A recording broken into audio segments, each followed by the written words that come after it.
Please like and subscribe to help the channel. Title: The Midnight Broadcast Chapter 1. The vanishing frequency. The late 1980s were a breeding ground for urban legends, whispered in hushed tones in dimly lit diners and late-night college dorm rooms. Among the most chilling was the tale of the Midnight Broadcast, a phantom radio station that defied explanation. Unlike pirate radio signals that crackled with raw energy, playing underground music or broadcasting political manifestos, this station, a spectral presence on 89.1 FM, aired something far more sinister.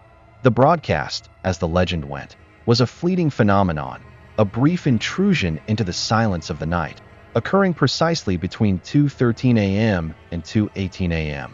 It began with an unsettling prelude, a faint, static-filled humming that seemed to vibrate not just through the speakers, but deep within the listener's bones.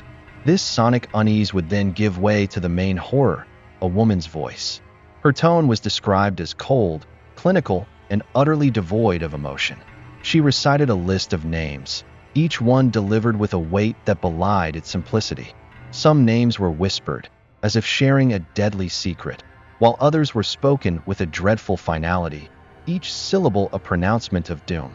The legend of the Midnight Broadcast transformed into a terrifying reality when people began claiming that those whose names echoed through the static disappeared within 3 days of the broadcast. These weren't mere disappearances, they were complete erasures. No trace, no sign of struggle, no lingering evidence, just an unsettling absence. Panic began to stir as the disappearances mounted, each one fueling the dread surrounding the mysterious broadcast. Law enforcement agencies were baffled. Some dismissed the claims as a hoax, mass hysteria gripping susceptible minds. Skeptics pointed to the power of suggestion and the human tendency to find patterns in chaos. Yet, the fear persisted, fed by the chilling consistency of the disappearances. In 1991, Darren McCullough, a bright and ambitious college radio host in Ohio, became obsessed with the legend. He was known for his late-night show and his fascination with the strange and unusual. Driven by a mix of curiosity and a desire to debunk the myth, Darren attempted to record the broadcast, setting up his equipment with meticulous care, his heart pounding with a strange mix of excitement and trepidation. But the recording never aired. 2 days later, Darren's dorm room was found empty. His car remained in the parking lot, untouched. His wallet, keys, and personal belongings lay undisturbed on his desk, as if he had simply vanished into thin air. The eerie similarities to the legend were undeniable, sending a chilling wave through the college community. A week later, a cassette tape was discovered at a dusty flea market on the outskirts of town. It was labeled simply 89.1 FM. The contents of that tape, when finally played, confirmed the horrifying truth of the Midnight Broadcast, sending chills down the spines of those who dared to listen and forever linking Darren McCullough's name to the chilling mystery. Chapter 2. The Lost Tape. The story of the Midnight Broadcast faded into the background, relegated to the dusty corners of the internet, and whispered in online forums dedicated to the paranormal. Years passed, and the legend became a chilling campfire tale, a story to frighten thrill seekers. Then, in 2017, I stumbled upon the legend while working on a podcast about urban legends. My show explored the darker side of folklore, the unsettling stories that lurked beneath the surface of everyday life. I had heard my fair share of creepy tales, but the Midnight Broadcast had a unique gravity, a disturbing sense of verisimilitude that set it apart. One evening, I received a call from Ohio. The caller was an older man, his voice raspy and weathered, like rusted metal scraping against stone. He claimed to possess the infamous tape, the recording of the Midnight Broadcast. Initially, I dismissed his claim as a prank, another attention seeker trying to capitalize on a popular urban legend. But then, he offered proof. Over the phone, he played a snippet of the recording. The sound quality was poor, static hissing and crackling like a swarm of angry insects. Beneath the static, a faint, warbling hum emerged, like an old lullaby played on a broken music box, each note slightly off-key, creating an unsettling dissonance. And then, the voice cut through the noise. It was a woman's voice, cold, clinical, and unshakably real. It was the voice of the legend, and it sent a shiver down my spine. The caller allowed the tape to play for a few more seconds, and I realized the names she was reading weren't random. They were the names of missing persons from the early 90s, individuals whose disappearances had been attributed to various causes, their cases unsolved and forever haunting. Then, the name, Darren McCullough, the third name on the list. The realization hit me like a physical blow. This wasn't just a story, it was a terrifying reality. The call ended abruptly, the line going dead in my ear. I tried calling back immediately, my fingers trembling as I punched in the number, but the line had been disconnected. It was as if the caller had vanished as mysteriously as the victims of the midnight broadcast. I became consumed by a burning need to find the tape. I had to hear the rest of it. I had to know the truth. Driven by this obsession, I traced the flea market where the tape was supposedly found, a sprawling labyrinth of forgotten treasures and discarded memories. The owner, a woman in her 60s with eyes that seemed to hold a lifetime of secrets, remembered selling a batch of old cassettes years ago. Her hands trembled as she spoke, and her voice was barely a whisper. When I pressed her for more information, she refused, her face etched with fear. "You don't want that curse in your life," she muttered, her fingers clutching a rosary as if warding off an evil presence. Her words were cryptic but chilling, reinforcing the sense of dread that clung to the tape. Chapter 3. The Dead Air Incident. A week later, the mystery deepened. I received an unmarked package at my apartment, delivered by an anonymous courier. Inside, I found an old cassette tape, its plastic case cracked and worn. Scrawled across the label in smudged black ink were 4 words that sent a jolt of adrenaline through my veins. "Play me at 2:13 a.m. My heart hammered against my ribs. Every instinct screamed at me to destroy the tape, to walk away from the darkness it promised. But the allure of the unknown, the morbid curiosity that drives all urban legend enthusiasts, was too strong to resist. Against every ounce of common sense, I set up my recorder, an old analog machine I hadn't used in years, its gears whirring with anticipation. I placed the tape in the player, the silence in the room amplifying the sound of the tape clicking into place. I checked my watch. 2:12 a.m. I pressed play and let the tape roll.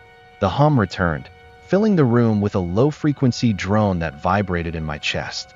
This time, it was louder, more distorted, as if the sound itself was being stretched and twisted into something malevolent. The static intensified, a white noise blizzard threatening to drown out everything else. Then, a voice crackled through the speakers, cutting through the static like a knife. It was the woman's voice, chillingly clear now, devoid of warmth or humanity. "You're listening to the midnight broadcast," she announced, her tone flat and emotionless. "And now, the names." She began to read. The first names were familiar, names from missing persons reports I had studied in my research, their stories tragic and unsolved. Then, the names became more recent, names of people I knew, acquaintances, friends, people I had spoken to just days before. A wave of nausea washed over me as the horrifying pattern became clear. Then, she said my name. The sound of my own name, spoken in that cold, spectral voice, was like a physical blow. My breath hitched in my throat, my heart seized in my chest, and my body froze, paralyzed by a terror so profound it transcended anything I had ever experienced. Time seemed to distort and warp around me, each second stretching into an eternity of fear. And then, as suddenly as it had begun, the broadcast cut into silence. The tape hissed and whirred, but the voice was gone, leaving only the oppressive silence and the echo of my name hanging in the air. Chapter 4. The shadow and the static. That night, my apartment became a prison of my own making. I barricaded the door with furniture, my hands shaking as I shoved heavy objects against the entrance, as if trying to keep out a ghost. Every creak of the building, every whisper of wind that snaked through the gaps in the window frame, sent a fresh wave of terror crashing down my spine. Sleep offered no escape. Nightmares plagued me, each one a variation on the same theme. The woman's voice, the list of names, my own name echoing in the darkness. I tried to rationalize it, to convince myself it was a hoax, an elaborate prank designed to prey on my fascination with the macabre. But the cold reality remained. My name had been on that tape. The following night, the dread reached its crescendo. At exactly 2:13 a.m., my old analog radio, A relic from my childhood that I hadn't used in years flickered to life. The power surged through it, the tubes glowing with an eerie light. The dial, as if guided by an unseen hand, began to move on its own, the needle sweeping across the frequencies until it locked onto 89.1 FM. Static filled the room, a deafening roar that pressed against my eardrums. Then, cutting through the static, the voice returned, clearer and more menacing than before. "We are coming for you," it declared, the words hanging in the air like a death sentence. The room plunged into darkness. The power surged again, and the lights went out, leaving me in absolute blackness. Panic clawed at my throat, threatening to choke me. Then, a flicker of movement in the darkness. My reflection in the black screen of the television shifted. My mouth stretched into a silent scream, my eyes wide with horror, but I couldn't feel my own muscles moving. I was a prisoner in my own body, forced to watch the grotesque transformation. It wasn't me. The reflection was a twisted mockery of myself, a grotesque puppet controlled by an unseen force. Chapter 5. The last transmission. The next morning, I didn't hesitate. I packed a bag, throwing clothes and essentials into a duffel bag with frantic haste. I left my apartment, abandoning my life, my work, everything, driven by a primal need to escape. I drove for hours, putting as much distance as possible between myself and the city. My hands trembled on the steering wheel, my eyes constantly darting to the rearview mirror, searching for any sign of pursuit. The paranoia was all-consuming, the fear a constant companion. Days turned into a week. I moved from motel to motel, never staying in one place for long, always looking over my shoulder. No one followed me. No one seemed to know or care about the midnight broadcast. Maybe I had escaped its clutches. Maybe it had all been a terrifying coincidence. But the fear lingered, a shadow clinging to my soul. Then, while scrolling through a true crime forum, seeking some form of reassurance or explanation, I found a new thread. The title sent a jolt of ice through my veins. Radio DJ in Ohio goes missing after airing mysterious tape. My stomach dropped. The victim's name, the name that confirmed my worst fears, was Darren McCullough Jr. The realization shattered any hope I had clung to. The midnight broadcast wasn't confined to the past. It was still active, still claiming victims. Driven by a desperate need for answers, I grabbed my phone and checked my call history, searching for the number of the old man who had played me the tape. The number was gone, deleted, erased as if it had never existed. But I knew better. The midnight broadcast was real, and it was still out there. And I had heard my name.